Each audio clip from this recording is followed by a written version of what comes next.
नमस्कार साथियों, मैं मनीष माल आप सभी का आपके अपने चैनल लर्न एंड शेयर में तहे दिल से स्वागत और अभिनंदन करता हूं। तो एक और धमाका आप लोगों के लिए लेकर के आया हूं और वो है वन शॉट का। और वन शॉट भी आपके सबसे मन पसंदीदा चैप्टरों में से एक, बहुत डिमांडेबल चैप्टर था सर। यूरोप में राष्ट्रवाद का उदय, यूरोप में राष्ट्रवाद का उदय, मतलब कितनी भी इंटरेस्टिंग हो जाए, कितना भी हो जाए, बट अंतिम सांस तक ये है कि हाँ सर और करा दो, थोड़ा सा और करा दो। तो उस और कराने की सीरीज में हमारा यूरोप में राष्ट्रवाद उदय का वन शॉट है। हम इसमें जो चीजें हैं वो सीधी बात पढ़ने के, मतलब जो डायरेक्ट पॉइंट्स है ना उनको जानेंगे, बिल्कुल ज्यादा डिटेल में नहीं कि ऐसा क्यों हुआ, क्या कारण थे, एक्स्ट्रा पर्सन का क्या रोल था, ये चीजें नहीं है। उनके लिए आप लेक्चर्स देख सकते हैं, 7 लेक्चर इस पे मैंने बनाए हैं इस चैप्टर, वो आप बिल्कुल देखिए। और बाकी टाइम की कमी है तो आप वन शॉट भी देख सकते हैं। तो आइए जानते इसमें पढ़ेंगे क्या फ्रांसीसी क्रांति और राष्ट्र का विचार है, यूरोप में राष्ट्रवाद का निर्माण, क्रांतियों का युग 1830 से 1848 तक जो चलती है, जर्मनी क्या सेना राष्ट्र की निर्माता हो सकती है, राष्ट्रवाद और साम्राज्यवाद, और इसके अलावा बहुत कुछ हम लोग पढ़ने वाले हैं आज के इस वन शॉट में। तो बने रहिए और अपनी दिलों की धड़कनों को थाम लीजिए। शुरुआत करते हैं वन शॉट की और धमाका अंतिम वार सीरीज का हमारा। सबसे पहले बात करेंगे फ्रांसीसी क्रांति और राष्ट्र के विचार। देखिए, फ्रांस की क्रांति से ही फिर धीरे धीरे राष्ट्र का विचार होना शुरू होता है। राष्ट्र राज्य की बात हम यहाँ पे करेंगे, जहां पे एक सामूहिक संस्कृति की बात होगी कि एक सामूहिक कल्चर, हमारा एक कॉमन कल्चर हम लोगों का होना चाहिए। तो फ्रांसीसी क्रांति होती है, कब होती है? 1789 में होती है। 14 जुलाई 1789 को क्या है, फ्रांसीसी क्रांति या फ्रांस में क्रांति होती है। और फ्रांस एक ऐसा, यूरोप में एक ऐसा देश है जहां पर अगर कोई गतिविधि होती है तो उसके पड़ोसी देशों में कुछ ना कुछ जरूर हलचल तो होता ही होता है। तो आइए फ्रांसीसी क्रांति कैसे है। फ्रांसीसी क्रांति से प्रभुसत्ता राजतंत्र से निकलकर फ्रांसीसी नागरिकों के समूह में हस्तांतरित हो गई। देखिए, ये क्रांति होने का मुख्य उद्देश्य क्या था?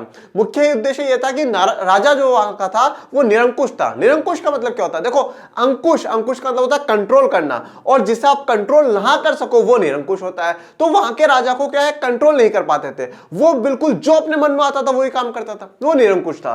तो उस राजा को हटाते हैं ना, और जहां पे राजा की व्यवस्था होती है उसको हम लोग क्या कहते हैं? राजतंत्र।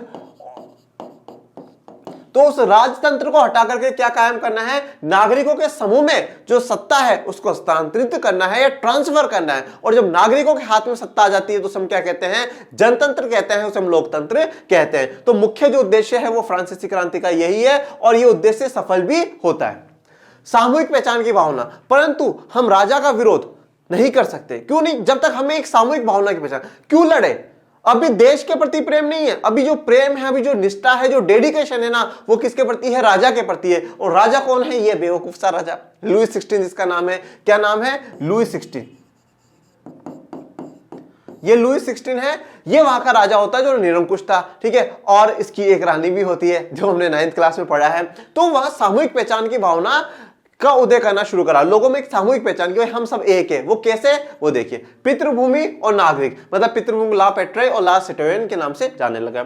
नया फ्रांसीसी झंडा बनाया, जो राजध्वज था वहां का। राजध्वज किसका था? राजा का, जो उसने बना रखा था, उसको हटा करके एक नया फ्रांसीसी झंडा बनाया गया। केंद्रीय प्रशासनिक व्यवस्था लागू करेगी, एक सेंटर में जो केंद्रीय प्रशासनिक व्यवस्था है उसको लागू करने की बात होती है। आंतरिक आयात निर्यात शुल्क समाप्त कर दिए गए। अब जो देखो क्या है कि पूरा एक देश में भी क्या है, एक राज्य आप बदल रहे हैं तो वहां पर भी क्या है, शुल्क लिया जा रहा है। आयात निर्यात शुल्क क्या है? जो हम लोग कोई बाहर से सामान मंगवा रहे हैं वो, और निर्यात जो हम लोग बाहर सामान भेज रहे हैं वो, तो इन पे क्या शुल्क लगाया जाता है, सीमा शुल्क लगाया जाता है। जैसे टैरिफ हम लोगों ने पढ़ा था ना, आयात शुल्क जो लगता है, वैसे वो शुल्क समाप्त कर देगा। देश के अंदर किसी प्रकार का शुल्क नहीं लगाए जाएंगे। भार तथा नापने की एक समान तरीका निकाला गया है कि भाई ये इसी विधि से हम लोग सब नापेंगे और इसी तरीके से सामानों को देंगे। शिक्षित मध्य वर्गों के अन्य सदस्य जैकोबिन क्लबों की स्थापना करने लगे। और जैकोबिन क्लब की स्थापना कौन करता है? रॉबिस्पियर करता है। तो जैकोबिन क्लब की स्थापना हो गई, और भारत में भी जैकोबिन क्लब से जुड़ा हुआ होता है, कौन होता है? टाइगर ऑफ मैसूर, टीपू सुल्तान जुड़ा हुआ होता है। थोड़ा सा नेपोलियन के बारे में जानते हैं कि नेपोलियन कौन था। नेपोलियन एक बहुत महत्वाकांक्षी इंसान था। वो मतलब कभी हार नहीं मानता था, वो जो सोचता था कि मुझे पाना है वो पा करके ही रहता था। फ्रांस में प्रजातंत्र से राजतंत्र, पर नेपोलियन ने क्या करा? नेपोलियन प्रजातंत्र के समर्थन में नहीं था। नेपोलियन ये बात मानता था कि लोगों को अधिकार मिलने चाहिए, बट कुछ हद से ज्यादा अधिकार मिलना बेकार है। तो प्रजातंत्र को उसने वापस खत्म कर दिया और क्या लेकर के आ गया? राजतंत्र लेकर के आ गया। और कौन बन गया? खुद राजा बन गया। यह है नेपोलियन। 1804 की नागरिक संहिता, जिसे नेपोलियन की संहिता के नाम से भी जाना जाता है, तो 1804 में वो एक नागरिक संहिता लेकर के आया, जिसे किस नाम से जाना जाता है? नेपोलियन की संहिता के नाम से जाना जाता है। अब इसमें इसने काम क्या क्या करे सर, ऐसी क्या क्या इंपॉर्टेंट बातें करी इसने? जन्म पर आधारित विशेषाधिकार समाप्त कर दिए। ये विशेषाधिकार किसको मिले हुए थे? हमने देखा था वहां पे 3 वर्ग है, पादरी वर्ग, कुलीन वर्ग और आम वर्ग। तो इन तीनों को क्या है, जो पादरी वर्ग और कुलीन वर्ग है उनके पास तो बहुत अधिकार थे भाई, उनको कर नहीं देना, जन्म से विशेषाधिकार थे उनके पास, वो विशेषाधिकार खत्म कर दिए और सबको क्या कर दिया? समान कर दिया, सबको एक बराबर कर दिया। कानून के समक्ष बराबरी, तो कानून के समक्ष बराबर। अब कानून की नजर में कोई पादरी, कोई ऊंचा, कोई नीचा नहीं होगा, सब क्या होंगे? बराबर होंगे। संपत्ति के अधिकार को सुरक्षित करा कि भाई जो जिसकी संपत्ति है उसके पास रहे और उस पर राज्य का अधिकार ना होगा, वो सुरक्षित है।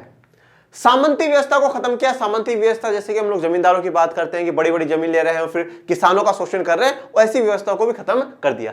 किसानों को भू दास्तों और जागीरदारी शुल्कों से मुक्ति करी। देखिए ये अच्छे काम बता रहा हूं अभी आपको नेपोलियन के जो नेपोलियन ने अच्छे काम कर रहे हैं वो बता रहा हूं, पर कुछ इसकी गलतियां भी है। इंसान क्या होता है, जब अच्छा काम करता रहता है उसको बहुत ज्यादा समझता है, उसमें घमंड आ जाता है, और घमंड आकर के क्या है, वो बहुत अपने आप को तानाशाह समझने लग जाता है, जो कि गलत होता है। तो इसने किसानों के लिए भी काम करा है।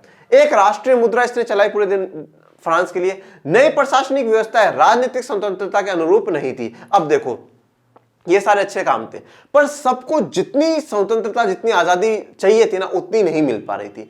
तो अब किसने ऐसे क्या काम करे जिससे कि इन लोगों को आजादी नहीं मिल पा रही, या लोग क्यों विरोध में हुए नेपोलियन के? तो वो देखिए, बढ़े हुए कर और सेंसरशिप। कर बढ़ा दिए इसने, कर बढ़ा दिए, तो अब कर दे कौन रहा है? दो भाई लोग दे रहे हैं, तो वो नाराज हो गए। सेंसरशिप का मतलब क्या होता है कि आप जो कुछ भी लिखोगे, आप जो कुछ भी छापोगे, जो भी बोलोगे, वो सरकार से पूछ करके बोलोगे, सरकार से पूछ करके छापोगे, ठीक है ना। अब ऐसा नहीं कि घर में क्या बोल रहे हैं वो भी सरकार से पूछना पड़ेगा, ऐसा नहीं है। मतलब सरकार के खिलाफ क्या बोलना है वो सरकार से, सरकार के एक सीधे से अर्थ में कि सरकार के खिलाफ आप नहीं बोल सकते।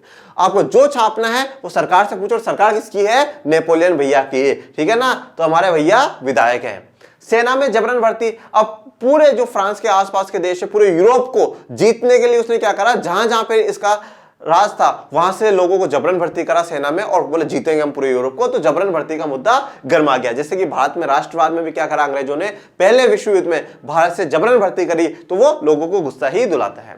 नेपोलियन को 1813 में लाइपस के लड़ाई में हार गया। अब लाइपस देखो 1813 में लाइपस की लड़ाई में वो हारा है। यहां पर इसका जिक्र इसलिए करा है क्योंकि आपकी एनसीईआरटी में एक इमेज दी हुई है, वो डाकिया के रूप में, कौन? नेपोलियन, और उसके पीछे से एक एक लेटर्स गिरते जा रहे हैं। लेटर्स गिरने का मतलब क्या है, वो एक एक जगह हारता जा रहा है, और फिर फाइनली 1815 में वो वाटरलू की लड़ाई में हार जाता है। कौन? नेपोलियन भैया, ठीक है ना। तो अब नेपोलियन भैया हमारे भैया विधायक नहीं है, ठीक है भैया, बाय बाय। तो यूरोप में फिर राष्ट्रवाद का निर्माण। अब फ्रांसीसी क्रांति हो गई।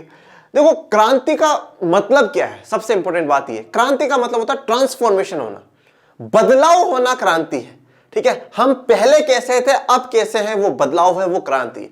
और अगर ये बदलाव एक लंबे लार्ज स्केल पर आ जाता है तो क्रांति कहलाएगी। एक भाई मैं बदल जाऊं तो ये क्या है, क्रांति बदल गया तो बदल गया, पर एक बहुत बड़े लार्ज स्केल पे एक व्यवस्थाओं में, सिस्टम में बदलाव लाना, वो क्रांति कहलाती है। हम अंग्रेजों से आजाद हुए, देश के लोगों के हाथ में सत्ता आई, क्रांति, रिवॉल्यूशन है।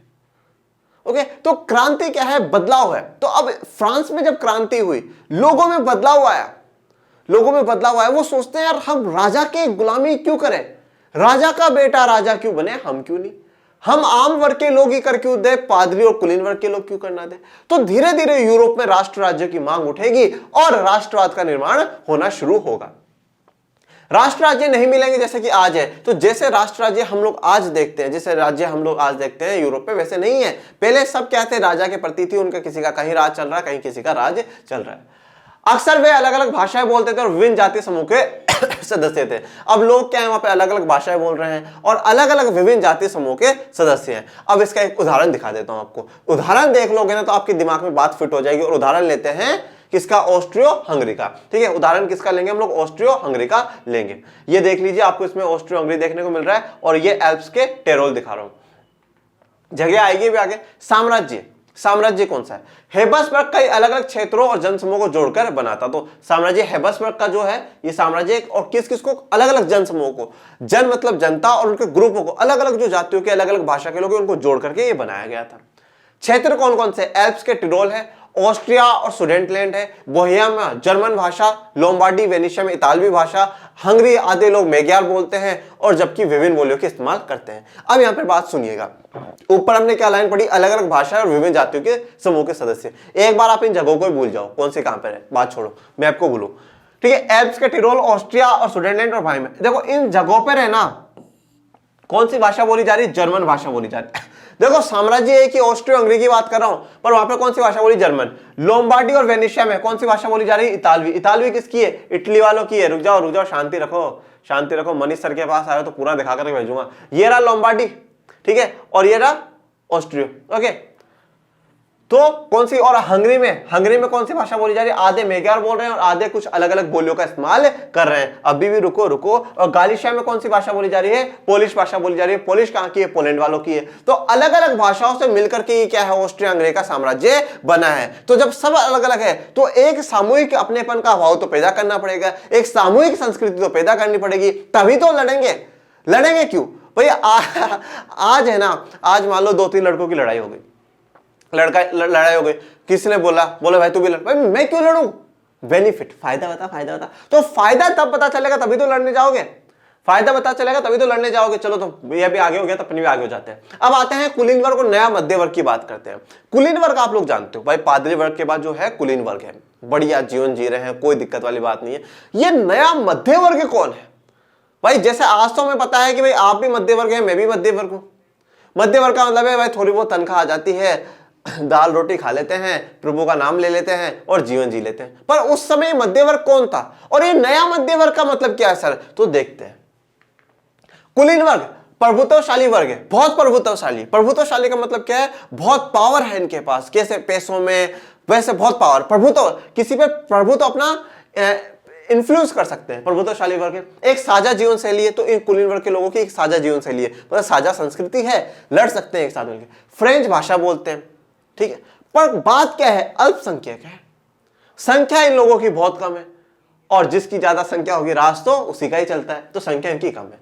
औद्योगिकरण की बात करते हैं। औद्योगिकरण क्या हुआ, देखिए औद्योगिकरण क्या है, इंग्लैंड में शुरू होता है, फिर धीरे धीरे काफी पूरे यूरोप में धीरे धीरे फैल जाता है। औद्योगिकरण का युग का अध्याय हम लोग पढ़ भी चुके हैं, तो धीरे धीरे वो फैलता है। औद्योगिकरण के फलस्वरूप नए सामाजिक समूह अस्तित्व में आए। अब नए सामाजिक समूह अस्तित्व में आए, देखो वो क्या हुआ, औद्योगिकरण के कारण क्या हुआ कि हमें ज्यादा उत्पादन होने लगा। ये उत्पादन करने के लिए हमें किसकी जरूरत पड़ेगी, मजदूरों की जरूरत पड़ेगी। और ये जो मजदूर हैं, इन मजदूर जब उत्पादन करेंगे तो इनको एक क्या है, बेहतरीन आय मिलेगी। बेहतरीन आय मिलेगी। तो पहले अगर ये गरीब थे तो अब इनकी क्या आय बेहतर हो गई। तो एक ऐसा भी नहीं है कि सीधा बिल्कुल अंबानी बन जाएंगे, अंबानी भी नहीं बनेंगे, पर इतनी आय मिलेगी कि मध्य वर्ग में आ जाएंगे। जो किसान है, अब देखो फिर इकोनॉमिक्स को जोड़ देता हूं यहां पे। औद्योगिकरण है, ये कौन से क्षेत्र में आता है भैया, द्वितीय क्षेत्र में आता है। बोलो कौन से क्षेत्र में आता है, द्वितीय क्षेत्र में आता है। और इनको कच्चा माल कौन देगा, कच्चा माल कौन देगा, प्राथमिक क्षेत्र देगा, मतलब कृषि देगा, प्राथमिक क्षेत्र इनको कच्चा माल देगा। और यहाँ पे जो बहुसंख्यक है ना, वो बहुसंख्यक कौन है, किसान है। तो किसान इनको क्या है, कच्चा माल देंगे, उनके पास पैसा आएगा, और पैसा आएगा तो अब वो एक निम्न वर्ग में से मध्य वर्ग में पहुंच चुके हैं। मध्य वर्ग की निशानी क्या है, देखो थोड़ी बहुत तो रकम होनी चाहिए, रकम यहाँ पर वो पैसों वाली है, थोड़ी बहुत तो रकम हो, तो वो रकम यहाँ पर आएगी उनके पास, और अच्छी उनके पास सुख सुविधाएं हैं। मतलब हम ये जैसे आज अपन अपनी लेवल पे बात करते हैं, एक तो है भैया बिल्कुल जो बिल्कुल बहुत बढ़िया जीवन जीते हैं, लाइफ में कोई स्ट्रगल नहीं है, कुछ भी नहीं है, ऐसा है। एक अपन मिडिल क्लास के लोग हैं, स्ट्रगल करना पड़ता है, कोई भी चीज पाने के लिए स्ट्रगल करना पड़ता है। एक अपन से भी थोड़ा सा हो सकते हैं, उनसे ज्यादा स्ट्रगल करना पड़ रहा हो अगर उन्हें कुछ पाना हो, तो इनकी कंडीशन मिडिल वाली होती है, ओके, मिडिल वाली है।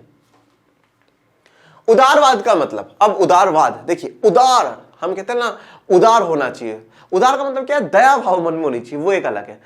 यहां पे उदारवाद का मतलब क्या है, दो तरीकों में देखेंगे, एक राजनीतिक सामाजिक में रूप में देखेंगे और एक आर्थिक रूप में देखेंगे।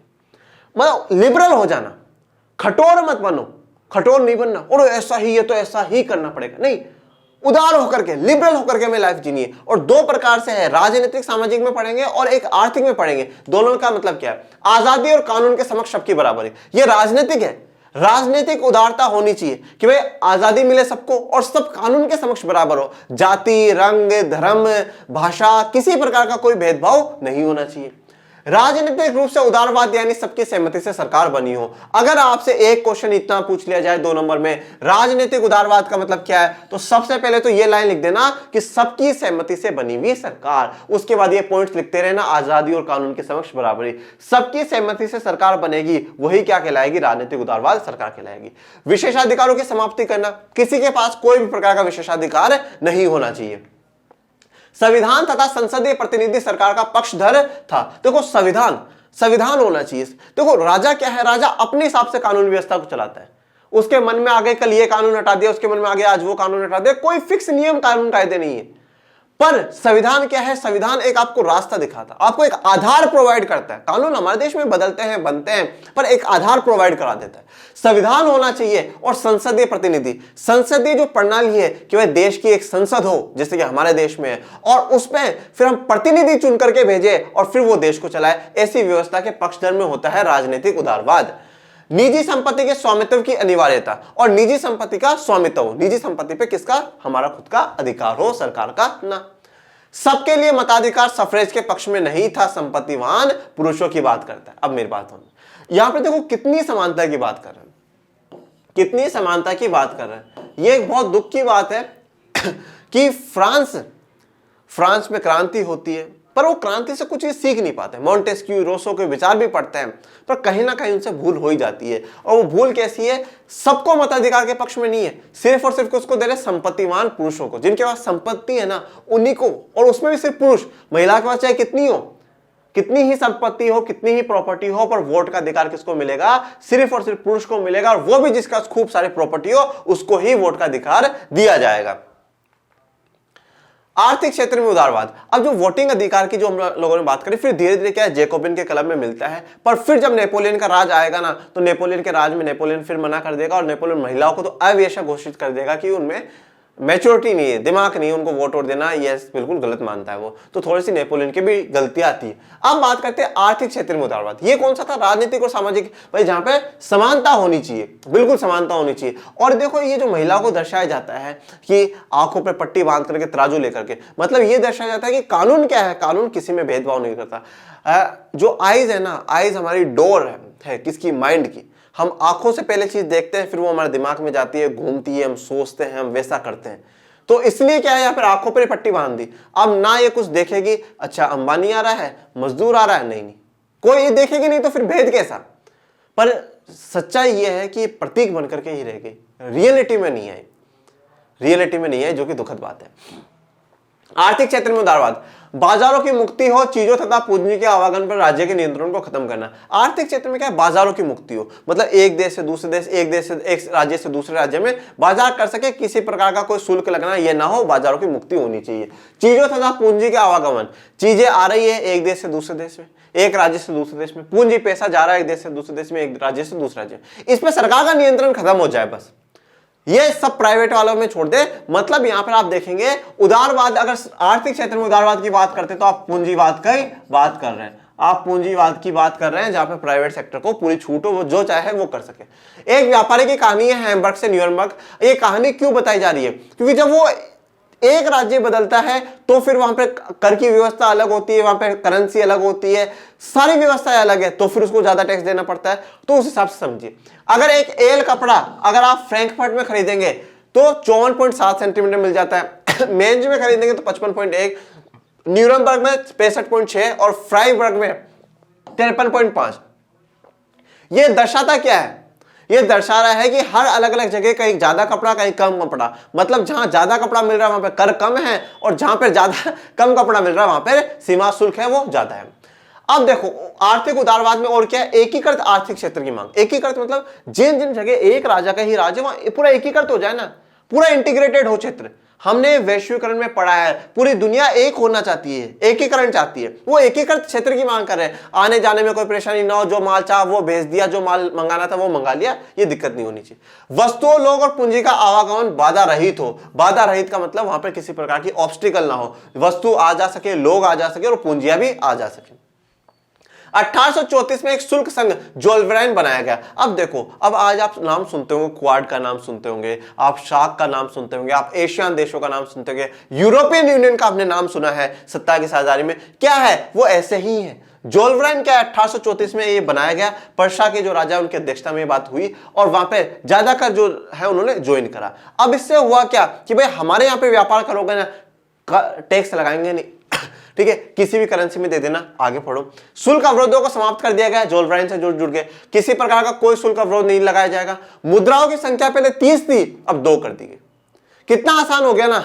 नहीं तो भाई साहब व्यापारी, अरे कहां पर आ गया, अच्छा फ्राइबर्ग में आ गया। फ्राइबर्ग में कौन सी चलती है, ये वाली, रुक जा, लाया हूं क्या, लाया तो लो भैया लो। तो कितनी मुद्राएं लेकर के वो घूमता होगा, ये सोचने वाली बात है। रेलवे के जाल, अब रेलवे के जाल क्या है, उस समय औद्योगिकरण का दौर चल रहा है। रेलवे का जाल जब बिछ गया तो उसने औद्योगिकरण को और सपोर्ट करा कि भाई सामान आ रहा है जा रहा है, बंदरगाहों तक पहुंचाने के लिए रेलवे की हमें जरूरत पड़ती है, क्योंकि रेलवे पहले लाएगा फिर वो उतरेंगे फिर वो बंदरगाहों तक, क्योंकि बंदरगाह से पोर्ट से तो क्या है सिर्फ समुद्री रास्तों में ही आप ले जा सकते हैं। अब बात करते हैं वियना संधि की। ये वियना संधि है क्या एक्चुअल में। अब जब 1815 में वाटरलू की लड़ाई में नेपोलियन हार गया है तो बाकी लोग मिले, बोले नेपोलियन हार गया, तो अब क्या है, अब कुछ प्लानिंग करनी चाहिए। तो वो प्लानिंग क्या है वो जानते हैं। 1815 की वियना संधि, वियना ऑस्ट्रिया का शहर है, वियना, वहां पे संधि होती है, ट्रीटी होती है। कौन कौन थे इसमें, ब्रिटेन, रूस, पर्सा और ऑस्ट्रिया थे, इन्होंने संधि कर ली। अब हुआ क्या है इस संधि में, देखो इस संधि का उद्देश्य क्या है वो भी आगे बताऊंगा, पर मुख्य उद्देश्य ये था, जो नेपोलियन ने काम करे ना, नेपोलियन ने जहां जहां प्रभुत्व जमाया ना वो सारे खत्म कर दो। उसने विशेषाधिकार खत्म करे वो वापस लागू करो। उसने राजतंत्र पे खुद का राज जमाया था वो छोड़ो। अब वापस जो बुर्बो वंश था जिसका लुई 16 था उसको वापस पिटाओ। लुई 16 को नहीं, उसके आने वाले पीढ़ी को, लुई 16 को तो मार दिया। ठीक है। फ्रांस की सीमाओं पर कई राज्य कायम कर दिए गए, जैसे उत्तर में नीदरलैंड, बेल्जियम का राज्य स्थापित किया गया। देखो अब ये फ्रांस है, यहाँ पे देखते हैं ये डच रिपब्लिक जो आपको दिख रहा है ये नीदरलैंड है। नीदरलैंड में बेल्जियम शामिल है, बेल्जियम जो सत्ता की साझेदारी में हमने पढ़ा था वो शामिल है, और ये बाद में जाकर के अलग हो जाएगा। पर्शिया को क्या मिला, नए इलाके दिए गए और सेक्शनी का एक हिस्सा दिया गया। ठीक है, पर्शिया को नए इलाके दिए गए और सेक्शनी का, ये रहा सेक्शनी, इसका एक हिस्सा दे दिया गया। इन सभी राज्यों को कुछ ना कुछ मिलेगा, ब्रिटेन, रूस, पर्शिया और ऑस्ट्रिया को। ऑस्ट्रिया को उत्तरी इटली का नियंत्रण सौंपा गया और ऑस्ट्रिया को क्या करा, उत्तरी इटली है उसका नियंत्रण सौंप दिया गया। पूर्व में रूस को पोलैंड का एक हिस्सा दिया गया। ये रहा रूस, अभी तो चर्चा में है रूस भैया, है ना। रूस भैया भी हमारे ये चिंता वाली कोई बात नहीं है, ठीक है ना। तो रूस भैया से भी डरने की जरूरत नहीं है, रूस भैया अपने ही साथ है, ठीक है ना। और अपन किसके साथ है ये कभी मत बताओ, पर रूस भैया अपने साथ है, ठीक है। तो वियना संधि के उद्देश्य क्या है, राजतंत्र की बहाली करना। ये प्रजातंत्र के समर्थन में नहीं है, ये राजतंत्र चाहते हैं तो राजतंत्र में वापस से बुर्बो वंश को बिठाएंगे। यूरोप में एक नई रूढ़िवादी व्यवस्था कायम करना। रूढ़िवादी व्यवस्था का मतलब क्या है, जहां पे राजतंत्र का भारी हो। तो वो दो प्रकार की व्यवस्था है, एक रूढ़िवादी व्यवस्था, एक उदारवादी व्यवस्था। उदारवादी का मतलब क्या होता है, जिसमें कुछ परिवर्तन आ सके, बदलाव हो सके। रूढ़िवादी जो जैसे पहले हजारों साल पहले वाली सोच आज भी रखता है वो रूढ़िवादी। तो यहाँ पे रूढ़िवादी का मतलब क्या है, जो प्रजातंत्र में विश्वास ना करे, जो क्या चाहता है राजतंत्र ही होना चाहिए, जो चाहता है कि चर्च के जो अधिकार है वो बने रहे, पादरी, कुलीन वर्ग, आम वर्ग के लोग हैं उनके पास जो अपने अपने काम थे, जो जो सत्ता थी वो बनी रहनी चाहिए, ऐसा है। 1815 में स्थापित रूढ़िवादी शासन व्यवस्था निरंकुश थी। अब देखो 1815 में क्या हो गया, वियना संधि हुई, उसके बाद रूढ़िवादी शासन व्यवस्था स्थापित हो चुकी है, जो इनमें क्या है, जिनका राजतंत्र पे विश्वास है और जो चर्च पे इन पे विश्वास करती है और किसी प्रकार की उदारता के बिल्कुल भी पक्ष में नहीं है। सेंसरशिप, अब ये क्या थी, निरंकुश थी। जहां जहां पर बिठाया सबको राजाओं को बिठा दिया, वो सारे के सारे क्या थे, निरंकुश थे। उन्होंने सेंसरशिप लगा दी, जो छापना है हमसे पूछ करके छापो, हम अभी जिंदा है, एक मुख्य मुद्दा था। अब यहाँ पर क्या है, धीरे धीरे धीरे धीरे क्या होगा, आग उठेगी। ठीक है, पहले चिंगारी लगी फिर आग उठेगी। अब आग उठेगी तो लोग यहां पे मांग कर रहे हैं प्रेस की आजादी। प्रेस की आजादी मुख्य मुद्दा निकला, प्रेस की आजादी। तो देखो यहां पर क्या है, समस्या से ही समाधान निकलता है, उसी प्रकार से आपके सवालों से ही आंसर निकलेगा। सवाल को पढ़ते रहिएगा और उनके आंसर करते रहिएगा। क्रांतिकारी जानते हैं, उस समय क्रांतिकारी का मतलब क्या था, राजतंत्रीय व्यवस्थाओं का विरोध करना। अगर आप राजतंत्र की व्यवस्थाओं का विरोध करते हैं तो आप क्रांतिकारी कहलाएंगे। स्वतंत्रता और मुक्ति के लिए प्रतिबद्ध होना और संघर्ष करना। स्वतंत्रता, फ्रीडम के लिए आप क्या हो, बिल्कुल प्रतिबद्ध हो, हमें फ्रीडम ही चाहिए, हमें मुक्ति, हमें आजादी चाहिए, उसके लिए कर रहे हो तो आप क्या हो, क्रांतिकारी कहलाओगे। राष्ट्र राज्यों की स्थापनाओं की मांग, ओके। अब आते हैं जुसेप्पे मैत्सिनी के बारे में, ठीक है ना, एक ऐसा शख्स इटली का जो क्या है, क्रांतिकारी के रूप में है। जुसेप्पे मैत्सिनी का जन्म 1807 में जेनोवा में हुआ था और वो कार्बोनारी एक गुप्त संगठन था, उसका सदस्य था। गुप्त संगठन का मतलब क्या होता है, गुप्त संगठन का मतलब यह है जो सरकार से छुप करके काम कर रहे हो, अंडरग्राउंड होकर के लोगों को जोड़ रहे हो, राजा के खिलाफ, सरकार के खिलाफ भड़काने का काम कर रहे हो। 24 साल की युवा अवस्था में लिगुरिया में क्रांति करने के लिए उसे बहिष्कृत कर दिया गया। तो ये रहा लिगुरिया और ये रहे जोसेफ मैसेनी। तो 24 साल की उम्र में, ठीक है, मतलब 1831 की बात कर रहा है, क्योंकि 1807 में जन्म हुआ और 24 साल उसके लगा लो। अब आप लोगों को इतनी तो गणित आती होगी, ठीक है। तो उसको बहिष्कृत कर दिया गया। इसने 2 ग्रुप बनाए, एक मार्सेई में बनाया यंग इटली और दूसरा बर्न में बनाया यंग यूरोप। इसकी मांग थी कि एकीकृत गणतंत्र होना चाहिए। कहां पर? इटली में है ना, इटली में एकीकृत गणतंत्र होना चाहिए, ठीक है, गणतंत्र होना चाहिए, जनता की व्यवस्था होनी चाहिए, राजतंत्र खत्म हो, वो ये चाहता था। मेटरनिक ने उसे हमारे सामाजिक व्यवस्था का सबसे खतरनाक दुश्मन बताया। तो देखो मेटरनिक भैया है ना, ये मेटरनिक भैया कुछ ना कुछ कमेंट करते ही रहते हैं। तो मेटरनिक भैया थोड़े से मैटर खड़े कर देते हैं, ठीक है ना। जैसे कि इन्होंने बोल दिया कि अभी हमारी सामाजिक व्यवस्था का सबसे खतरनाक दुश्मन किसको बोला है? मैथ्सनी को बोला है। फ्रांस जब जब सीखता है तो पूरे यूरोप को सर्दी जुकाम होता है। मतलब डायलॉग अच्छे देते थे मेटरनिक भैया, ठीक है। चलो, क्रांतियों का युग। अब क्या हुआ? रूढ़िवादी शासन हुआ। व्यवस्था को लिंक करते हुए चलिए, फ्रांसीसी क्रांति हुई, यूरोप में राष्ट्रवाद का निर्माण होता है, धीरे धीरे यूरोप में राष्ट्रवाद का निर्माण होगा। नेपोलियन के, रॉबिस्पियर के समय में भी जनता बहुत खुश है, ये बात ध्यान रखिएगा। रॉबिस्पियर ने गरीबों का भला करा है। वैसे नेपोलियन के समय भी, नेपोलियन मतलब वापस खड़ा आकर लोगों में बहुत उत्साह है। नेपोलियन से भी ज्यादा लोग दुखी नहीं है, पर कुछ चीजों से ही दुखी उनके। नेपोलियन का टाइम आया, नेपोलियन के टाइम के बाद क्या हुआ है? वियना संधि होती है, वियना संधि से वापस रूढ़िवादी शासन आया। लिंक करते हुए चलना, रूढ़िवादी शासन आया। अब रूढ़िवादी शासन आया है, निरंकुश है, सेंसरशिप लगा रहा है, लोगों को बोलने नहीं दे रहा, उनकी आजादी, उनके अधिकारों के खिलाफ है। अब अधिकारों के खिलाफ है तो वापस क्या होगी? क्रांतियां होंगी, वापस क्रांतियां होंगी। ये रूढ़िवादी शासन ने अपनी पुरानी व्यवस्थाएं लागू तो करी, पर उस हिसाब से नहीं कर पाए जो पहले के समय में थी। अब धीरे धीरे ये खुद कमजोर हो जाएंगे और क्रांतियों का युग शुरू होगा। इन क्रांतियों का नेतृत्व उदारवादी, राष्ट्रवादी, शिक्षित मध्य वर्ग के लोगों ने करा है। उदारवादी हैं जो, रूढ़िवादी नहीं है। देखो पक्ष विपक्ष समझो, रूढ़िवादी क्या है और उदारवादी क्या है। रूढ़िवादी राजतंत्र को चाहते हैं, ये प्रजातंत्र को चाहते हैं। ये चर्च को सुप्रीम मानते हैं, ये क्या है? समानता मानते हैं, विशेषाधिकार खत्म करना चाहते हैं। ये मार्केट पे राजा का अधिकार ज्यादा चाहते हैं, ये फ्री मार्केट हो, मुक्त बाजार हो। और किसने करी? शिक्षित मध्य वर्ग के लोगों ने। मध्य वर्ग समझा गया था, शिक्षित वो पढ़े लिखो। हमेशा ध्यान रखना, क्रांति है ना, क्रांति जो बदलाव कर सकता है, जो आंदोलन ला सकता है, क्रांति कर सकता है ना, वो देखो गरीब कभी नहीं कर सकता। क्योंकि देखो क्रांति करने में भी, आंदोलन करने में भी पैसे की जरूरत पड़ती है, ठीक है ना। आज के समय में तो बहुत ज्यादा पड़ती है, ठीक है। तो गरीब तो बिल्कुल ही नहीं कर सकता। अमीर है तो अमीर वो क्यों करेगा? अमीर क्यों करेगा भाई? मुझे आज एक बात ये बताओ ना, कभी अंबानी आकर के बोलता है, ठीक है, और महंगाई हो गई भाई, महंगाई हो गई, मोदी जी महंगाई कम करे, मोदी जी महंगाई कम करे, ऐसा कोई बोलता है? कोई कहीं कभी बोलता है कि नहीं बोलता ना? या भाई ऐसे भाई बहुत ही अच्छा काम मोदी जी ने कर दिया तो अंबानी आकर बोलो मोदी जी जिंदाबाद जिंदाबाद, वो ये भी नहीं बोलेगा। उसको कोई परेशानी होगी, सीधा जाकर के मोदी जी से मिलेगा, मोदी जी देखो ये काम कर दो। तो अमीर को परेशानी है नहीं, गरीब सोचेगा यार जो मिल रहा है वो मिलने दो। तो करेगा कौन? मध्य वर्ग का इंसान ही कर सकता है। तो मध्य वर्ग का इंसान ही करेगा, और थोड़ा बहुत तो शिक्षित होना बहुत ज्यादा जरूरी है।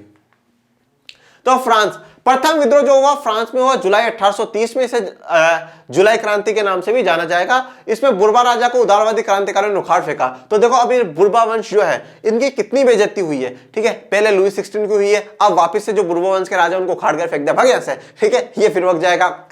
संवैधानिक राजतंत्र, अध्यक्ष लुई फिलिप था। संवैधानिक राजतंत्र की व्यवस्था करी गई। संवैधानिक राजतंत्र में बहुत शुरुआत से बताता रहा हूं, आज वापस बता रहा हूं, जहां पे संविधान होगा, संविधान सुप्रीम होगा, राजा भी होगा, पर राजा हेड होगा, देश का हेड होगा, बट उसकी जो पावर है ना वो संसद के अधीन रहेगी, वो लिमिटेड ही काम कर पाएगा। अब बोलोगे सर ये क्या बात हुई? भाई देखो दो व्यवस्था देखो, एक तो है राजतंत्र की व्यवस्था जहां पे राजा सुप्रीम है, जो उसको करना है वो करना है। अब है संवैधानिक राजतंत्र की व्यवस्था जहां पे जो उसकी भी पावर है ना, वो राजा क्या क्या काम करेगा वो भी संविधान में लिख दी गई। जैसे आज हमारे देश में राष्ट्रपति है, प्रधानमंत्री है। राष्ट्रपति देश का हेड है, इनके साइन के बिना पत्ता भी नहीं हिलता, पर है ना साइन करने के लिए भी प्रधानमंत्री साहब बोलते कर दो बाप जी, साइन कर ही दो, ठीक है ना। तो सुप्रीम तो है, पर बिल्कुल ऐसा उनकी पावर सीमित है, जैसा कि महारानी इंग्लैंड की। मेटरनिक ने कहा जब जब फ्रांस सीखता है तो बाकी यूरोप को सर्दी जुकाम हो जाता है। तो ठीक है मेटरनिक भैया, हो गया, आप 2-3 गोलियों ले लो, डाइक्लोफेनिक पैरासीटामोल लो और सो जाओ आप, ठीक है। ये लुई फिलिप साहब है और फ्रांस को छींकता है तो उनको सर्दी जुकाम हो गया।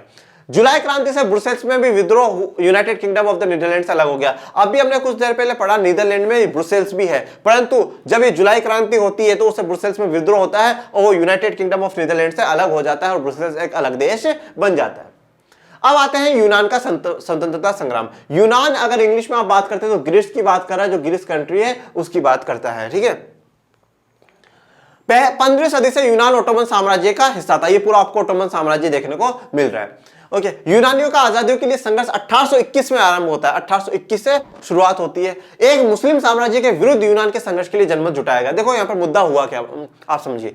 ओटोमन साम्राज्य यूरोप की बात कर रहे हैं, हम यूरोप के बारे में पढ़ रहे हैं। अब हुआ क्या, यूरोप किसका है, मुख्यतः ईसाई बहुल देश है। तो अब वहां पर एक मुस्लिम शासक होना और इतना बड़ा साम्राज्य क्रिएट करना, तो लोगों को बोला गया उठो और क्या है, जो मुस्लिम साम्राज्य है ना उसे खत्म कर दो। तो मुस्लिम साम्राज्य के विरुद्ध जनमत को जुटाया जाता है।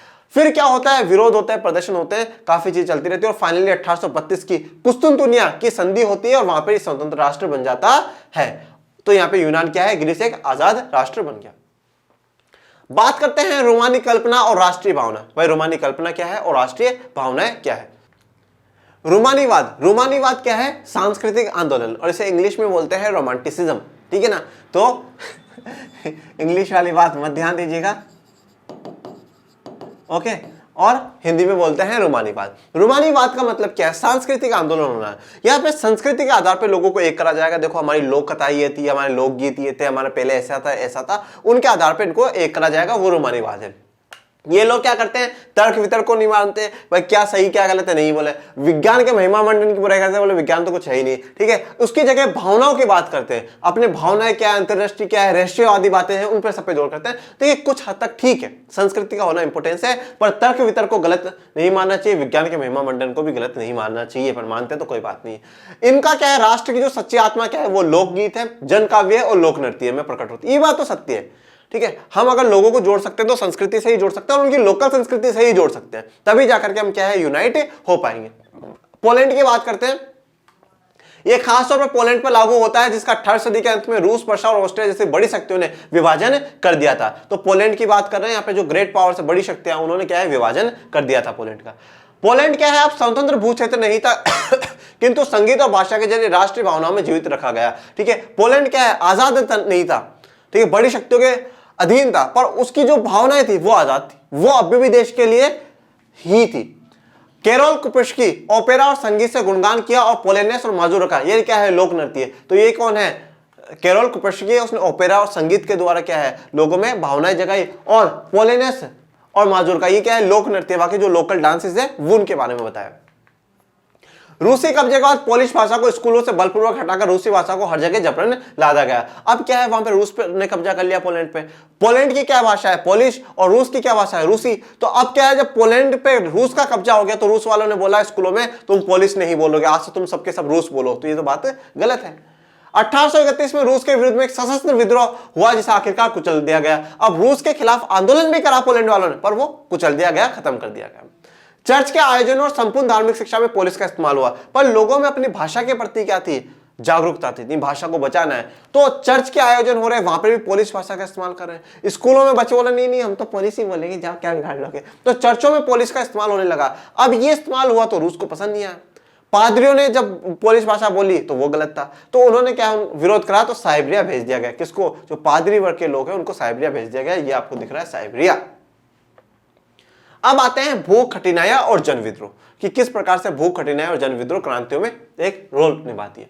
1830 का दशक यूरोप में भारी कठिनाइयों को लेकर के आता है। इस समय में क्या होता है कि एक तो जो जनसंख्या है, उन जनसंख्या में बहुत बड़ी बढ़ोतरी होती है, और जनसंख्या बढ़ना खुद पे खुद एक बहुत बड़ा फैक्टर है और बहुत बड़ा कारक है, और उससे बहुत अन्य कारक खुद पे खुद खड़े हो जाते हैं। जनसंख्या में वृद्धि हुई, देखो अब जनसंख्या बढ़ी है तो हमें क्या है, ज्यादा चीजों का उत्पादन हमें करना होगा, ज्यादा लोगों को कुछ ना कुछ खाने के लिए देना होगा। जनसंख्या में वृद्धि हुई, खाने के लिए चाहिए, अब खाओगे कैसे, जब पैसा होगा, और पैसे के लिए रोजगार चाहिए, तो रोजगार था नहीं तो बेरोजगारी हो गई। बेरोजगारी हुई तो लोग क्या है, पलायन करने लगे, मतलब गांवों से शहरों की तरफ जाने लगे। अब शहरों में जाते ही क्या है, काम तो मिल नहीं जाएगा, और शहरों में जाते ही एक दिन में तो आप ऐसा तो है नहीं टाटा बिरला बन जाओगे कि भाई आज मैं शहर गया और कल तो लो ऐसा करोड़ों की बिल्डिंग खड़ी कर दी, नॉट पॉसिबल। तो कहां रहोगे, तो फिर गरीब जो बस्तियां वहां पे लोग रहने लगे। इस बात को आप समझिए। नगरों के लघु उत्पादकों को अक्सर इंग्लैंड से आयातित मशीन से बने सस्ते कपड़े से कड़ी प्रतिस्पर्धा का सामना करना पड़ा, विशेष करके कपड़ा उद्योग में। अब देखो क्या हो रहा है गरीब जनता शहरों की तरफ तो जा रही है। अब एक फैक्टर और देखेगा, जो लघु उत्पादक है किस प्रकार से औद्योगिकरण लघु उत्पादकों को भी खत्म कर रहा है। लघु उत्पादक थे इंग्लैंड से जो आयातित कपड़े आ रहे थे, और जो इंग्लैंड से कपड़े आ रहे हैं वो किससे बने, मशीनों से बने हुए, तो उनसे कंपटीशन नहीं कर पा रहे थे। कौन, लघु उद्योग, जो लघु छोटे छोटे उद्योग होते हैं, उत्पादक होते हैं, उनकी।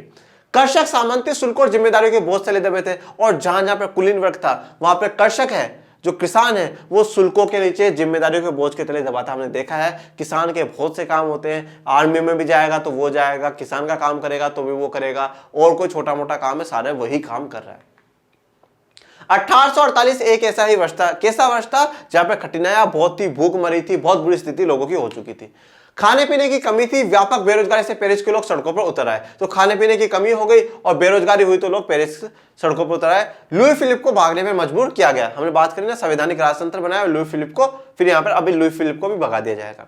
फिर राष्ट्रीय सभा का गठन होता है। राष्ट्रीय सभा ने एक गणतंत्र की घोषणा करते हुए 21 वर्ष से ऊपर सभी वयस्क पुरुषों को मताधिकार प्रदान किया और काम के अधिकार की गारंटी राष्ट्रीय कारखाने दी है। अब इस बात को समझिएगा, राष्ट्रीय सभा नेशनल असेंबली बनाने की घोषणा कर दी। नेशनल असेंबली ने यह घोषणा करी कि गणतंत्र की घोषणा करी। गणतंत्र का क्या है, देखो, राजतंत्र का मतलब तो यह है राजा सुप्रीम है, लोकतंत्र का मतलब है जनता के हाथ में पावर है, गणतंत्र का मतलब है जो देश का सुप्रीम होगा, देश का हेड होगा, जैसे हमारे देश में राष्ट्रपति, वो निर्वाचित होगा। वो क्या होगा, निर्वाचित होगा। तो जो गणतंत्र में जो हेड है वो क्या होगा, निर्वाचित होगा, उसको हम चुनेंगे। तो यहां पे क्या है, ये गणतंत्र होगा। और 21 वर्ष के जो सभी वयस्क पुरुषों सबको मताधिकार का दिया गया कि आप सभी वोट दे सकते हो। अब ऐसा नहीं कि सिर्फ संपत्तिवान दे पाए, और काम का अधिकार के लिए भी सरकार ने क्या करी, राष्ट्रीय कारखाने खुलवाए, सरकारी कारखाने खुलवाए और लोगों को रोजगार देने की बात करती। 1845 में सिलेशिया की घटना बताता हूं। वहां पे जो बुनकर वर्ग के लोग होते हैं, 4 जून, एक बार ये पढ़ लीजिए आप, 4 जून को दोपहर 2 बजे बुनकरों की एक भीड़ ज्यादा मजदूरी की मांग कर रही थी। 11 बुनकरों को गोली मार दी गई। ठीक है ना। अब हुआ क्या, बुनकरों ने भी डिमांड करी, तो जो जमींदार है या जो मालिक है वो उनको बहुत कम पैसा देते, उनके घरों में घुस गए, कुछ मांगे करी, नहीं मानी गई। ठीक है, और फिर घर में घुस गए तो बहुत बुरी से उन्होंने, बुनकरों ने भी फोड़ा, डिशुम डिशुम कर दिया। ठीक है, पर फिर क्या, उन्होंने सेना बुला ली मालिकों ने, और 11 बुनकरों को गोली मार दी गई। यहां पर बात, एक को टॉपिक हमारा खत्म। अब उदारवादियों की क्रांति की बात करते हैं। 1848 में जब अनेक यूरोपीय देशों में गरीबी, बेरोजगारी और भूखमरी से ग्रस्त किसान मजदूर विद्रोह कर रहे थे, तब उसके समांतर पढ़े लिखे मध्य वर्गों की भी एक क्रांति भी हो रही थी। 2 क्रांतियां एक साथ चल रही है। एक गरीब वर्ग, एक किसान वर्ग के लोग क्रांति कर रहे हैं, और दूसरी जो क्रांति अब हम पढ़ रहे हैं उदारवादी करेंगे। और उदारवादी भी कौन से, शिक्षित मध्यम वर्ग के जो लोग हैं वो क्रांति करेंगे। फरवरी 1848 की घटनाओं से राजा को गद्दी छोड़नी पड़ी थी और एक गणतंत्र की घोषणा की गई जो सभी पुरुषों का सार्वत्रिक मताधिकार पर आधारित था। ठीक है, ये कहां की बात चल रही है, फ्रांस। ठीक है ना। तो 1848 में गद्दी छोड़नी पड़ी और फिर सार्वत्रिक मताधिकार अभी हम पढ़ करके आए। यह राष्ट्र राज्य संविधान, प्रेस की स्वतंत्रता और संगठन बनाने की आजादी जैसे संसदीय सिद्धांतों पर आधारित था। अब बाकी सब भी क्या डिमांड करते हैं, संविधानवाद की डिमांड करते हैं कि देश में क्या होना चाहिए, संविधान होना चाहिए, प्रेस को आजादी हो, हम कुछ भी छापने का, मीडिया को कुछ भी बोलने का हमें क्या है, आजादी होनी चाहिए, संगठन बनाने की हमें आजादी होनी चाहिए, और संसदीय सिद्धांत, पार्लियामेंट्री जो सिद्धांत है, जो संसद के सिद्धांत है, उन्हीं पर क्या है, सब कुछ आधार होना चाहिए। फ्रैंकफर्ट शहर में मिलकर एक सर्व जर्मन नेशनल असेंबली के पक्ष में मतदान का फैसला लिया गया। अब ये जो बात है ये कहां की है, जर्मनी की।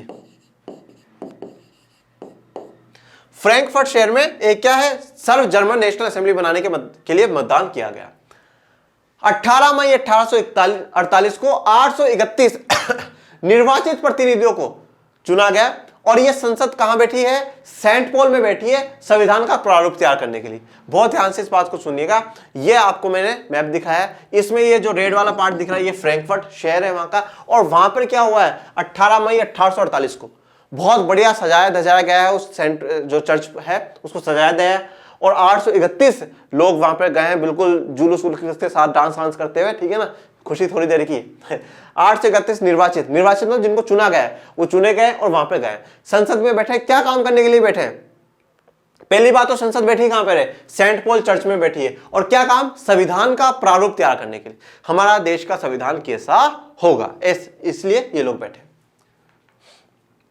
राजा को संसद के अधीन रहना था। अब इसमें ये बात बोली गई, राजा क्या संसद के अधीन रहेगा, मतलब क्या होगा, संवैधानिक राजतंत्र होगा।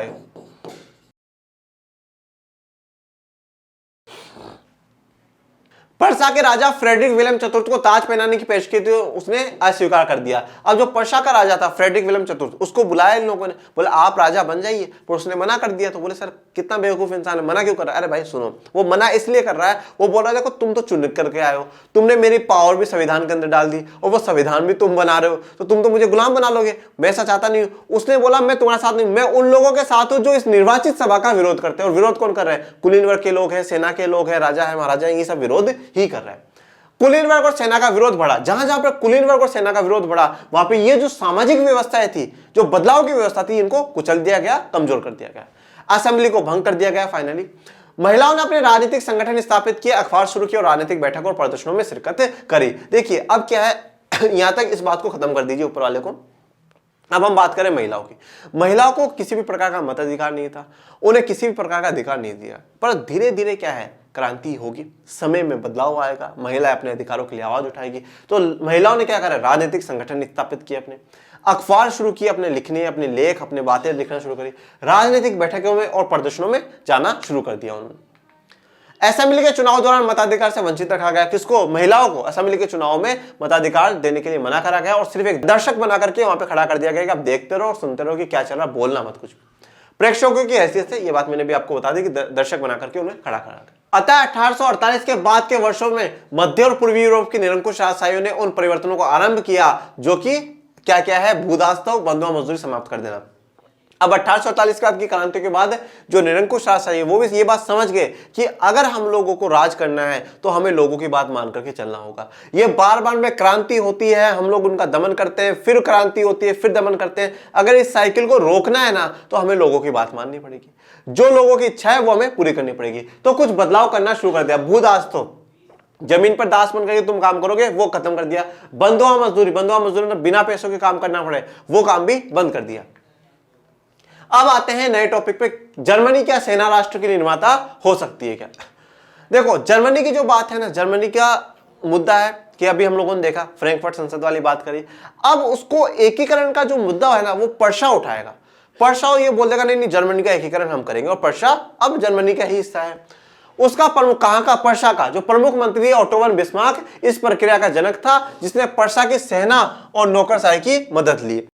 ओटो वन बिस्मार्क ने बोला मैं एक करूंगा पूरी जर्मनी को, ठीक है। तो पर्सा की सेना और नौकरशाही की उसने मदद ली। 7 वर्षों के दौरान 3 युद्ध होते हैं, ऑस्ट्रिया, डेनमार्क, फ्रांस के साथ होते हैं, और वो पर्सा जीत जाता है और फाइनली क्या है, जर्मनी का एकीकरण हो जाता है। 18 जनवरी 1871 की सुबह बेहद ठंडी थी। क्यों ठंडी थी? यहां पे आ जाओ।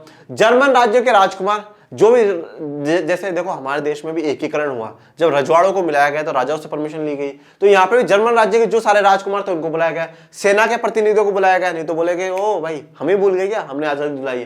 प्रमुख मंत्री ओटो वन बिस्मार्क और उसके महत्वपूर्ण मंत्री उसमें थे।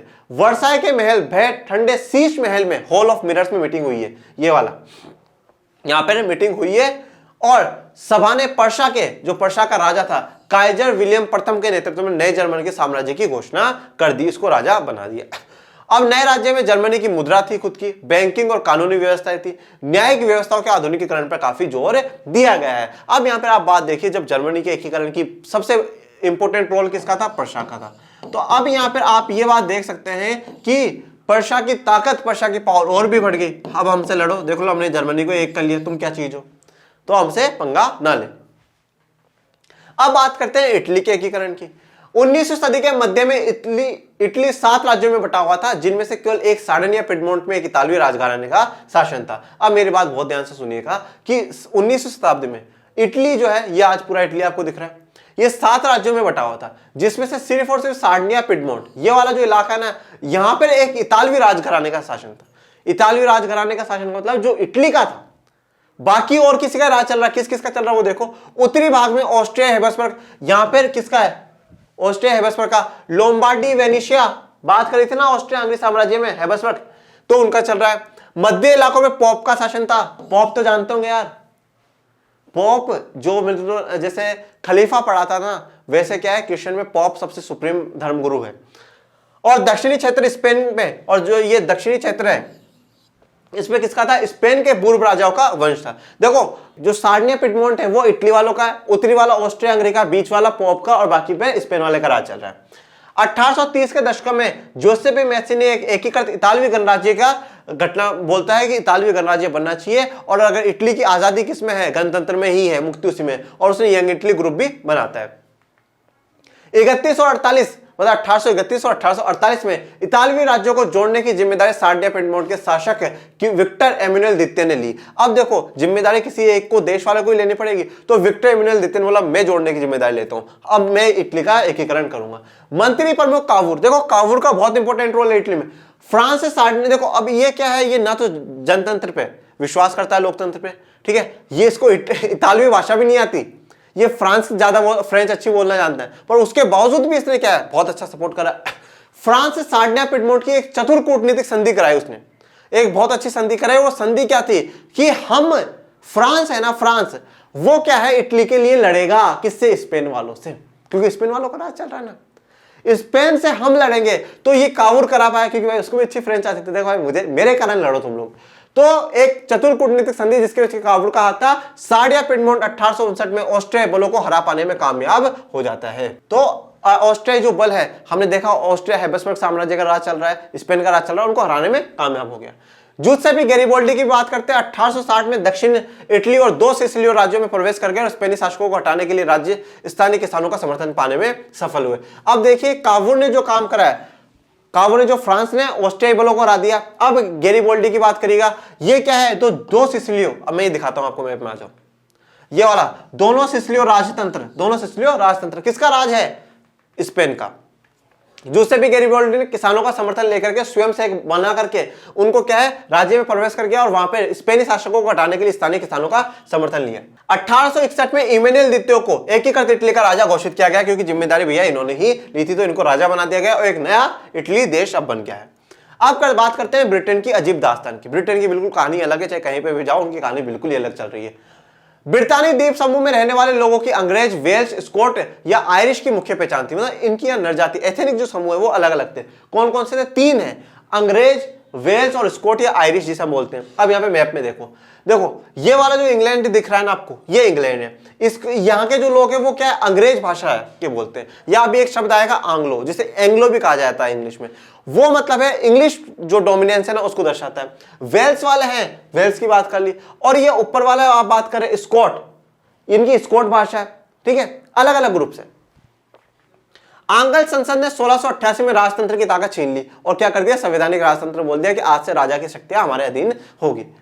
इंग्लैंड और स्कॉटलैंड के बीच में देखो, अब इंग्लैंड और स्कॉटलैंड के बीच में क्या होता है, एक्ट ऑफ यूनियन होता है। कब होता है, 1707 में होता है, उससे United Kingdom of great Britain बन जाता है। मतलब स्कॉटलैंड और इंग्लैंड क्या हो गया है, एक हो चुका है और यूनाइटेड किंगडम ऑफ ब्रिटेन बन चुका है। स्कॉटिश हाईलैंड्स के लोगों को अपनी गैलिक भाषा बोलने या अपनी राष्ट्रीय पोशाक पहनने की मनाही थी। अब शुरुआत में जोड़ा जब तो बहुत भाईचारा दिखा रहे थे, पर अब क्या है, अब इन स्कॉटिश लोगों को अपनी जो गैलिक भाषा थी वो बोलने के लिए मना कर रहे हैं, उनकी पोशाक है वो पहनने के लिए मना कर रहे हैं। मतलब अब ये पूरा का पूरा जो डोमिनेंस है किनका है, इंग्लैंड वालों का है। जैसी भाषा, जैसा जो कल्चर है इंग्लैंड का, वही स्कॉट वालों को फॉलो करना पड़ेगा। वॉल्फ टाउन और उसकी यूनाइटेड आयरिश मैन 1798 की अगुवाई में हुई असफल विद्रोह के बाद 1801 में आयरलैंड को बलपूर्वक यूनाइटेड किंगडम में मिला लिया गया। अब इधर आ जाइए, यहां पे देखिए, यह है उत्तरी आयरलैंड है, नॉर्दर्न आयरलैंड। यहां पर क्या है, यहां पर 2 ईसाइयों में 2 समूह है, कैथोलिक और प्रोटेस्टेंट। यहां पे ये वाला जो हिस्सा है ना, यहां पर भी प्रोटेस्टेंट बहुत ज्यादा है और यहां पर भी प्रोटेस्टेंट बहुत ज्यादा है। तो इन्होंने इनको बोला, इंग्लैंड वालों ने, देखो भाई तुम सुनो, कैथोलिकों को दबा दो, हम तुम्हें समर्थन करेंगे। तो दबा दबा कर क्या है, इन्होंने फिर फाइनली इसमें मिल जाते हैं। कब मिलते हैं, 1801 में आयरलैंड को भी मिला लिया जाता है।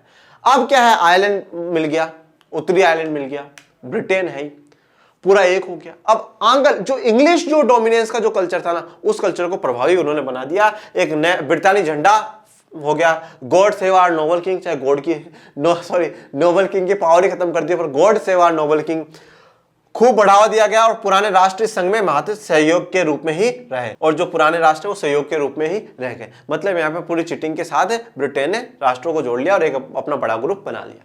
अब बात करते हैं राष्ट्र की दृश्य कल्पना। देखिए, हम राष्ट्र को दृश्य कैसे कर सकते हैं, देख कैसे सकते हैं, तो अब उसका क्या करा गया, मानवीकरण किया गया। मानवीकरण मतलब उसको एक मानव का रूप दे दिया गया कि राष्ट्र क्या है, एक ह्यूमन बीइंग है, एक मानव है। हमें किसके लिए लड़ना है, इसके लिए लड़ना है, किसके लिए, जो मानव है, और मानव कौन है, वो राष्ट्र है। तो कैसे, देखिए, 18वीं और 19वीं सदी में कलाकारों ने राष्ट्र को क्या है, मानवीकरण, कोई व्यक्ति का रूप दे दिया। उस समय राष्ट्र को नारी भेष में प्रस्तुत किया जाता था। राष्ट्र को व्यक्ति का जामा पहनाते हुए जिस नारी का रूप चुना गया वह असल जीवन में कोई खास महिला नहीं थी। अब क्या है, जो राष्ट्र का रूप दिया गया वो किसके रूप में दिया गया, महिला के रूप में दिया गया। महिलाओं को वोटिंग का अधिकार नहीं देंगे, महिलाओं को समानता का अधिकार नहीं देंगे, पर देश का रूप हम महिलाओं को दे रहे हैं। कितना बड़ा, मतलब समझ में नहीं आता चाहते क्या है लोग। बात बड़ी बड़ी कर रहे हैं, देश का रूप महिलाओं को दिया है बट महिलाओं को अधिकार नहीं दिए। तो यहां पर क्या है, पर जो जिनको नारी का रूप दिया वो कोई खास महिलाएं आम जीवन में नहीं थी। फ्रांसीसी क्रांति के दौरान कलाकारों ने स्वतंत्रता, न्याय, गणतंत्र जैसे विचारों में नारी का रूपक का प्रयोग करा है। स्वतंत्रता का जो प्रतीक है लाल टोपी और टूटी हुई जंजीर, ठीक है, लाल टोपी और टूटी जंजीरें टूट गई है। इंसाफ, महिला के आंखों पे पट्टी बंदी, ये भी आप देखिए महिला के ही आंखों पे पट्टी बंधी हुई है इंसाफ के लिए, ठीक है ना। इंसाफ के लिए महिला की आंखों पर पट्टी बांधी गई और तराजू उसके हाथ में दिया गया, मतलब महिला समानता का प्रतीक मानी जा रही है। अब बात है कुछ राष्ट्रीय प्रतीकों की। फ्रांस में बात करते हैं मारियोन की, ठीक है, उसके जो चिन्ह है वो स्वतंत्रता और गणतंत्र के थे, लाल टोपी, तिरंगा और कलगी उसके हाथ में थी, किसके, मारियोन। और मारियोन को सार्वजनिक चौकों पर लगाया गया, उसके सिक्के और डाक टिकटों पर भी, मतलब मारियोन की तस्वीर देखकर क्या मतलब क्या, फ्रांस के लिए लड़ना है, फ्रांस के लिए लड़ना है। मारियोन किसका प्रतीक बन गई, फ्रांस का प्रतीक बन गई, जैसे देश में भारत माता। यस। जर्मेनिया जर्मन राष्ट्र का प्रतीक बन गई, जिसमें क्या है, उसने अपने यहाँ पे बलूत वृक्ष होता है उसके पत्ते की एक ताज बना रखा, वो क्या है, वीरता का प्रतीक है, ताकत का प्रतीक होता है। राष्ट्रवाद और साम्राज्यवाद की बात करते हैं। अब राष्ट्रवाद की जो भावना है वो धीरे धीरे होती जा रही है कम, और अब बात आ रही है साम्राज्यवाद।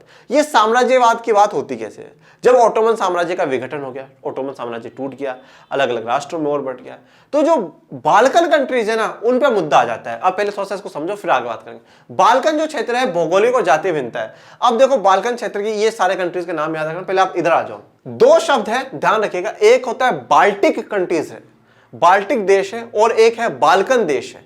हम अब भी बात कर रहे हैं बाल्कन देश की। तो बोले सर दोनों में अंतर क्या है। बाल्टिक देशों में सिर्फ और सिर्फ 3 देश आते हैं, ओके। वो 3 बाल्टिक देश नाम क्यों पड़ा, क्योंकि बाल्टिक सी उनके पास में, इधर वो देश है और इधर तीनों, इधर वो सी है, सागर है।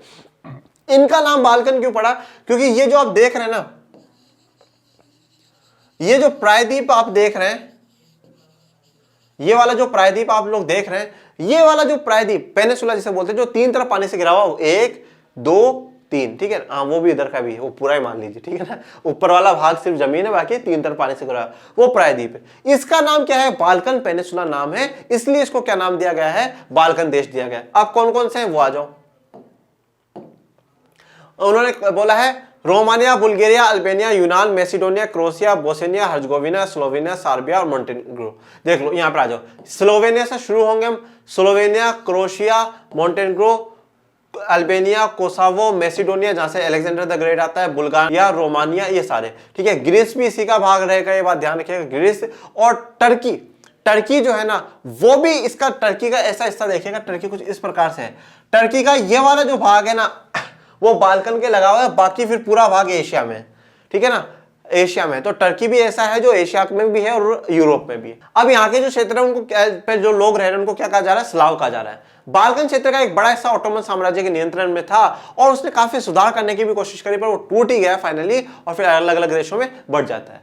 बाल्कन राज्य एक दूसरे से भारी ईर्ष्या करते थे और हर एक राज्य अपने लिए ज्यादा इलाकों हथियारों की उम्मीद रखता था। अब क्या बाल्कन राज्य एक दूसरे राज्यों से ईर्ष्या करते थे, वो नफरत करते, बोल नहीं वो वैसा, नफरत बहुत थी और ज्यादा इलाका हथियाने की कोशिश करते थे, हमारे हाथ में ज्यादा इलाका आ जाए। परिस्थितियां और अधिक जटिल हो गई। बाल्कन क्षेत्र में बड़ी शक्तियों के बीच प्रतिस्पर्धा होने लगी और भी स्थिति खराब हो गई जब बड़ी शक्तियां प्रतिस्पर्धा कंपटीशन करने लगी कि हमारे पास ज्यादा इलाका होना चाहिए। इस समय जो यूरोपीय शक्ति थी उनके पास व्यापार भी बहुत बढ़िया था, उपनिवेश तो थे ही, अलग अलग देशों को अपना गुलाम बना रखा था, और नौसैनिक और सैन्य ताकत। नौसैनिक मतलब जो समुद्र की सेना है, नेवी है, उसकी भी ताकत थी, और सेना की ताकत जो मिलिट्री वैसे लड़ती है उनकी भी ताकत थी। तो पावरफुल थे, मतलब जो ये यूरोप की शक्तियां हैं वो। रूस, जर्मनी, इंग्लैंड, ऑस्ट्रो हंगरी की हर ताकत बाल्कन पर अन्य शक्तियों की पकड़ को कमजोर करके क्षेत्र में अपने प्रभाव को बढ़ाना चाहती थी। तो ये सब चाहते थे कि इस बाल्कन क्षेत्र पे क्या है, हमारा दबदबा हो जाए और दूसरे का कम। इससे इस इलाके में कई युद्ध हुए और फाइनली प्रथम विश्व युद्ध भी होता है और साम्राज्यवाद के कारण ही महाविपदा में पड़ जाता है। क्यों? क्योंकि प्रथम विश्व युद्ध की बात कर रहे हैं। यूरोपीय शक्तियों ने औपनिवेशीकरण किया, साम्राज्यवादी प्रभुत्व का विरोध करने। अब देखो धीरे धीरे क्या हो रहा है, हम उस दौर में आ रहे हैं जहां पे काफी जगह पे इन्होंने उपनिवेशवाद कर रखा है, किसने? यूरोपीय शक्तियों ने। अब वहां पर धीरे धीरे उस उपनिवेशवाद का विरोध भी होना शुरू हो गया है। तो यूरोपीय शक्तियों ने औपनिवेशीकरण किया था, साम्राज्यवादी प्रभुत्व के कारण अब क्या उसका विरोध होना शुरू हो गया।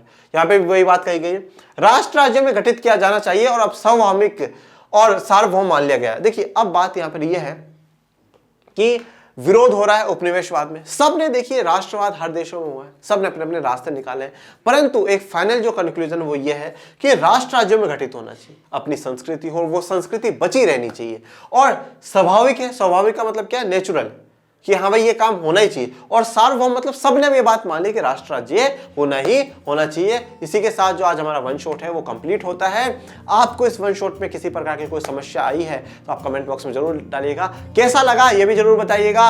और आपके अपने चैनल को लाइक करें, शेयर करें, सब्सक्राइब करें और मिलते हैं नेक्स्ट लेक्चर में। तब तक के लिए थैंक यू सो मच। जय हिंद, जय भारत।